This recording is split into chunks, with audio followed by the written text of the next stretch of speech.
Students, आज का lecture है हमारा microscopic properties characteristics of dynamic equilibrium. Last lecture में हमने डिस्कस किया था डायनामिक इक्विलिब्रियम के बारे में। डायनामिक इक्विलिब्रियम क्या होती है?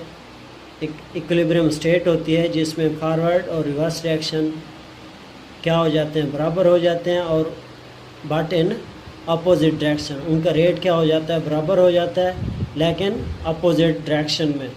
आज हम उसकी डायनामिक इक्विलिब्रियम की प्रॉपर्टीज़ पढ़ते हैं। जिन्होंने हमारा पहला लेक्चर नहीं देखा डायनामिक इक्विलिब्रियम के बारे में, वो डिस्क्रिप्शन में मौजूद लिंक पर क्लिक करके हमारा फर्स्ट लेक्चर देख सकता है। फिर इसके बाद इस लेक्चर की आपको समझ आएगी। ठीक है, इसके फर्स्ट प्रॉपर्टीज़ पे, करैक्टरिस्टिक्स पे चलते हैं। कहता है an equilibrium is achievable in a closed system in which substance can neither be leave nor enter. For example, कहता है कि इक्विलिब्रियम कब अचीवेबल होगी? जब कोई भी सिस्टम होगा वो क्लोज हालत में होगा। फॉर एग्ज़ाम्पल, हमारे पास एक इक्विलिब्रियम इक्वेशन है CaCO3 CaO plus CO2 calcium oxide plus carbon dioxide. ये कंडीशन इक्विलिब्रियम की हालत में तब होगी जब हम क्या करेंगे, इस रिएक्शन को CaCO3 को हम एक क्लोज सिस्टम में इसका रिएक्शन करवाएंगे। फॉर एग्जांपल, इसमें हमारे पास CaCO3 है, इसको हमने क्या किया, हीट अप किया। ठीक है, तो जब हम इसको क्लोज कर लेंगे मुकम्मल तौर पर, तो क्या होगा, यहाँ पे CO2 क्या हो जाएगी, बन जाएगी यहाँ पे, और CaO बन जाएगा, कैल्शियम ऑक्साइड और CO2 ये वेपर्स की सूरत में और गैस की सूरत में, और ये CaO सॉलिड फॉर्म में ये नीचे रह जाएगा। अगर हम इसको ओपन कर देंगे तो ये इक्विलिब्रियम अचीवेबल नहीं होगी। ठीक है, नॉट अचीवेबल। ये कब अचीवेबल होगी? जब हमारे पास system in a closed state, जब सिस्टम क्या होगा, क्लोज हालत में होगा, तब हमारे पास CaCO3 क्या होगा, इक्विलिब्रियम की हालत में होगा। मीन इसके रिएक्टेंट और प्रोडक्ट की क्वांटिटी दोनों साइड्स पे बराबर हो जाएगी।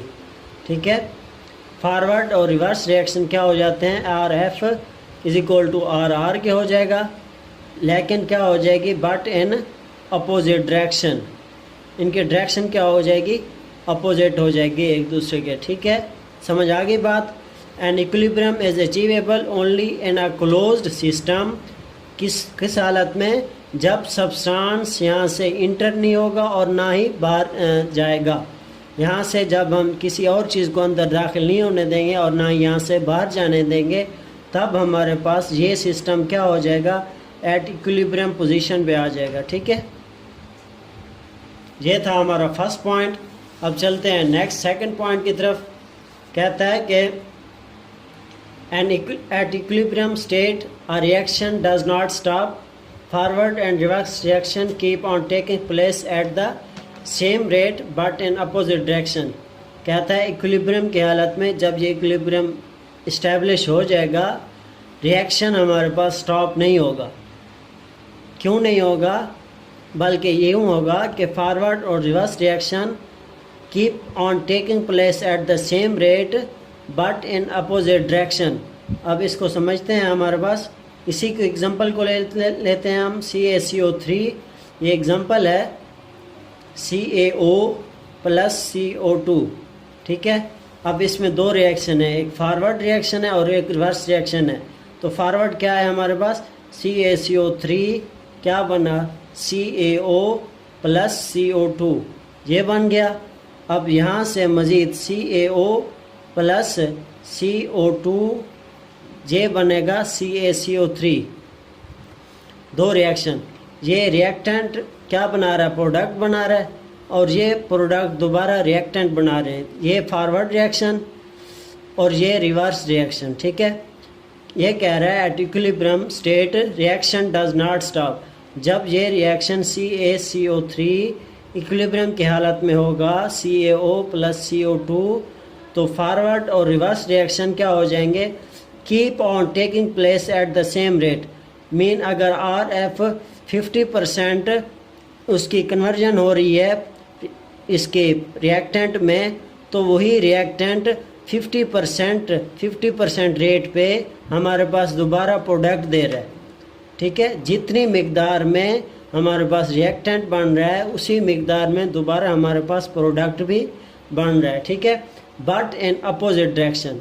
तो ये था हमारे पास, यहाँ से ये देखें CaCO3 रिएक्टेंट बना रहा है, वही रिएक्टेंट दोबारा अपोजिट हालत में हमारे पास प्रोडक्ट रिएक्टेंट बना रहा है। ठीक है, तो ये क्या हो गया, keep on taking place at the same rate but in opposite direction. ये एक फर्स्ट रिएक्शन फॉरवर्ड और ये वाला रिवर्स रिएक्शन, ये दोनों एक दूसरे के क्या हैं, अपोजिट डायरेक्शन में है।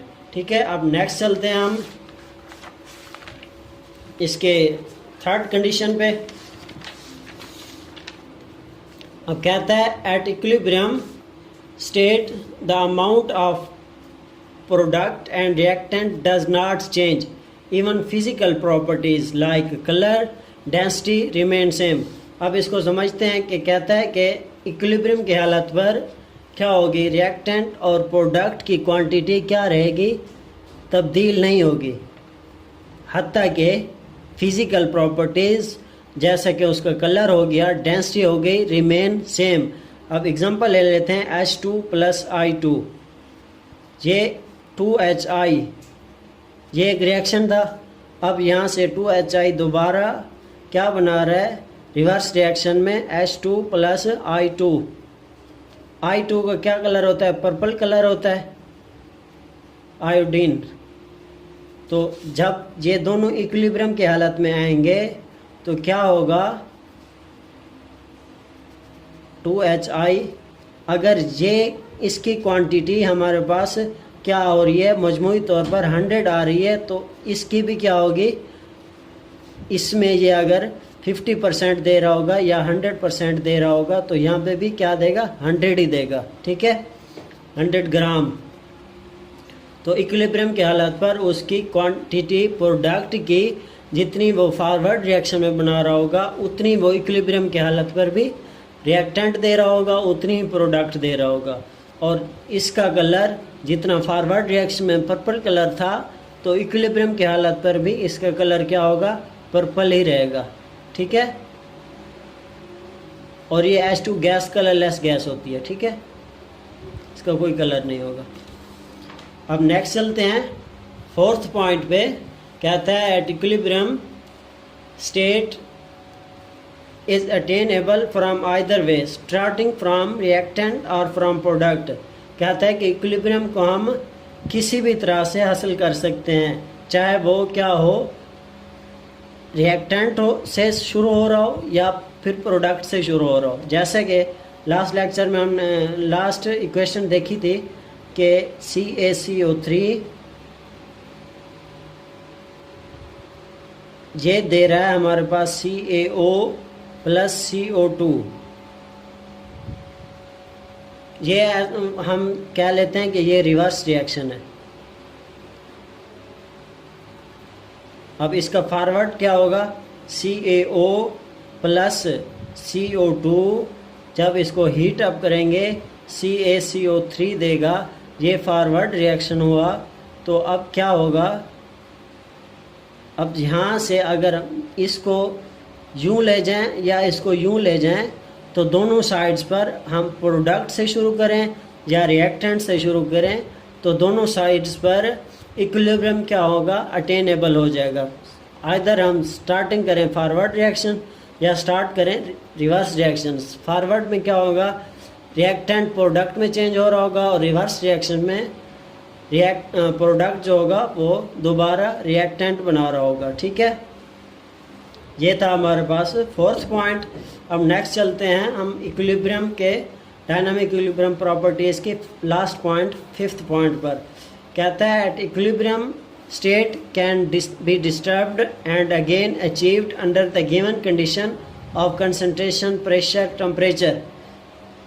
अब इसमें क्या कह रहा है कि इक्विलिब्रियम स्टेट को अगर हम डिस्टर्ब कर दें तो क्या हो जाएगी, उसको दोबारा इक्विलिब्रियम स्टेट की हालत में लाया जा सकता है under the given condition of concentration, pressure, temperature.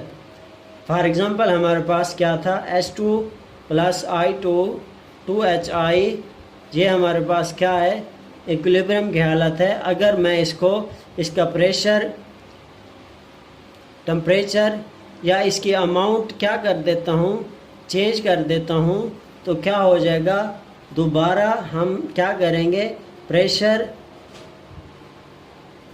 Concentration दोनों की कांस्टेंट रख के हम क्या कर सकते हैं, इक्विलिब्रियम को इस्टेब्लिश कर सकते हैं। ठीक है, दोबारा भी इक्विलिब्रियम क्या हो जा सकती है, इस्टेब्लिश हो सकती है। तो ये था हमारे पास 5th पॉइंट, जिसमें कहता है कि इक्विलिब्रियम अगर टेम्परेचर चेंज हो जाता है, कंसंट्रेशन चेंज हो जाती है, कंसंट्रेशन में क्वांटिटी चेंज हो जाती है, या टेम्परेचर या प्रेशर चेंज हो जाता है, तो हम क्या कर सकते हैं, दोबारा उसी कंडीशन पर इक्विलिब्रियम को ला सकते हैं। मीन टेम्परेचर, प्रेशर और कंसंट्रेशन कांस्टेंट रखकर इक्विलिब्रियम स्टेट को हम क्या कर सकते हैं, दोबारा इस्टेब्लिश कर सकते हैं। ये था हमारे पास ये वाला H2 + I2 2HI। तो ये प्रेशर और कंसंट्रेशन वगैरह अगर हमने चेंज कर दिया तो इक्विलिब्रियम डिस्टर्ब हो जाएगी। अगर हमने क्या किया, दोबारा इसी टेम्परेचर और प्रेशर को दोबारा किसी और साइड पे स्टेज पे फिक्स कर दिया, कांस्टेंट रख दिया, तो इक्विलिब्रियम दोबारा भी क्या हो सकती है, इस्टेब्लिश हो सकती है। ये था हमारा आज का लेक्चर, जिसमें हमने क्या पढ़ा, microscopic characteristics of dynamic equilibrium. इंशाल्लाह नेक्स्ट लेक्चर में हमने क्या डिस्कस करना है, law of mass action discuss करेंगे। तो इस लेक्चर को अगर आपने अटेंड करना है तो हमारे चैनल को सब्सक्राइब करें और बेल आइकन भी प्रेस कर दें। ठीक है, बेल आइकन प्रेस करना है ताकि हमारी नई आने वाली वीडियो आप तक इजीली पहुंच सके। अल्लाह हाफिज़।